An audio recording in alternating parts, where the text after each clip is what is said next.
Want to talk a little bit about the Pramila Jayapal and the progressives' endorsement of Shontel Brown. I know we talk a lot on this show about, what value electoral politics has anymore. And I know that my audience is probably quite divided on Nina Turner. I want to say a few things. I mean, first of all, we absolutely should hold any politician or candidate to a very high standard. I'm not opposed to criticizing anybody in power. Okay, that's first of all. But I also do want to criticize those who seem to have figured out that there is a whole lot of clicks to be had and money to be made and fame to be garnered by doing nothing but criticize the AOCs of the world.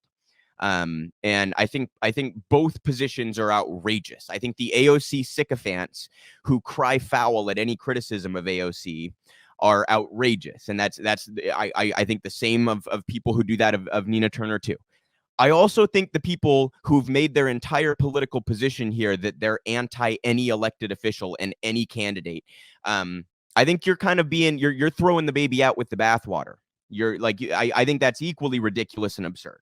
Okay. Electoral politics is a tool. It is not going to be the catalyst for change. The things we've just been talking about are going to be the catalyst for change. The labor movement, right? Direct action, organizing, protesting, demonstrating, those kinds of things, strikes. If we can get any sort of general strike going, that would be a huge catalyst for change. Those are going to drive change. But that doesn't mean, you guys, that we just throw out a tool. I don't understand this sort of hyper reflexive resistance to any sort of electoral politics. I just don't quite understand it. Okay. So that's why I continue to talk about it and cover it, because it does have some meaning here. And I also think that this is worth covering in the sense that that Pramila is such an incredible disappointment at this point. Just an incredible disappointment. So I'm going to show you a tweet here. This is a retweet from Krystal of the Lever. Lever tweets, breaking: an oil mogul is bankrolling a super PAC, launching last-minute ads to try to crush Nina Turner as she campaigns for a Green New Deal, and as her opponent declines to sponsor House Democrats' major climate legislation. That obviously is Shontel Brown, who is corporate funded, who ran one of the dirtiest campaigns against Nina that I have ever seen, who lied about Nina's positions, lied about her own positions, etc. And now the Congressional Progressive Caucus, which is chaired by Pramila Jayapal, has come out and endorsed Shontel Brown. Krystal retweets this and says the Congressional Progressive Caucus endorsed a candidate bankrolled by an oil mogul. Disgraceful.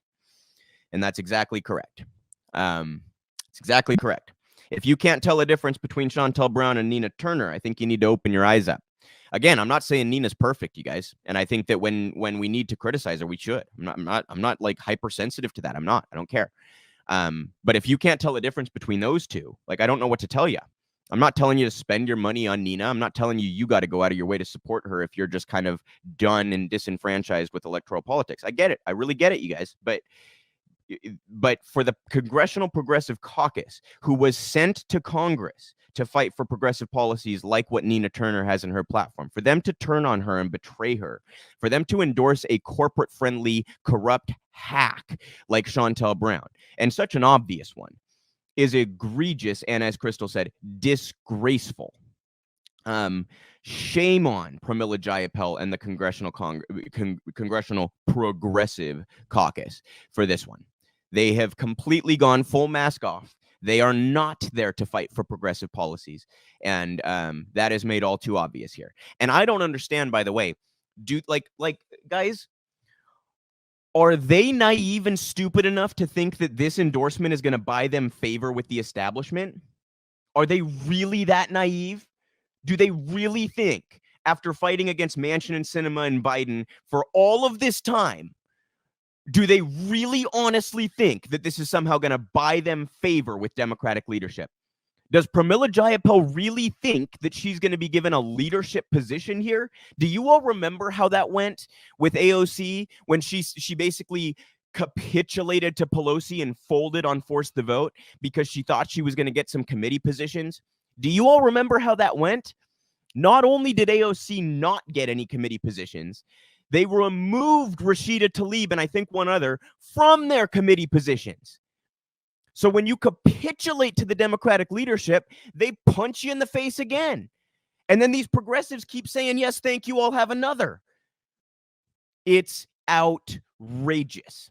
It is feckless at best, because the alternative to it being feckless is that it's intentional and coordinated, and that they're opposition. I just cannot possibly emphasize enough. Shame on Pramila Jayapal and the Congressional Progressive Caucus here. This is absolutely outrageous and insane. And, you know, again, you guys, I know my audience has mixed feelings about electoral politics. I don't want to come off as though I am saying that's going to be the catalyst for change and you should drop everything and go get engaged in electoral politics, because that's not my belief and that's not what I'm trying to say. But I do encourage people to support Nina Turner over Shontel Brown. When there is a clear enough distinction like that, I do think it's worth our time to engage in that tool. You know, it doesn't mean every single race. It doesn't, you know, there are just not a whole lot of excellent progressive candidates compared to the number of overall House and Senate seats that there are. But if you are in an area where there is a good candidate, like in my area, there's Jason Call. We interviewed Jason Call, a couple months ago, running against Rick Larson. He's worth supporting. Nina Turner against Shontel Brown, worth supporting, you guys. There are certain instances where I do think it is worth our time to engage and use the tool that we have. And I just want to encourage everybody, be skeptical. I get it. I'm as skeptical as you are. Sincerely, I really am. But don't let that turn to full-blown cynicism where we're giving up on our own movement and throwing tools that we have out the window out of pure spite and out of frustration. Don't allow yourself to go down that road, because guess who wants that? Those who are currently benefiting from the status quo would love nothing more than for us to throw all of our tools out the window, okay? So continue supporting the labor movement. Continue engaging in direct action. Continue engaging in protests and strikes. Continue demonstrating. All of it. Continue, engaging and trying to shift narratives in the direction that we need. But I also encourage you not to throw the baby out with the bathwater here.